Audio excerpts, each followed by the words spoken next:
What temperature do peppers need to grow? Well, when you go across the world, a lot of farmers use temperatures to regulate the growth of things.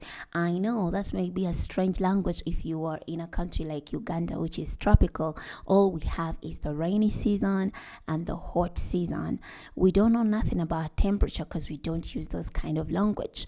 But hey, pepper thrives when temperatures are warm.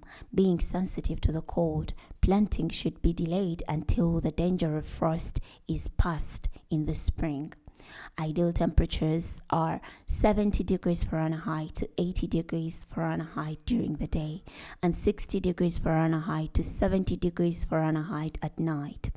But if you're in a tropical country, the temperatures are almost always good for growing pepper. The only time you may need to do more and extra watering is when we are in the hot season, which normally happens, say, in the month of January, or it can keep changing.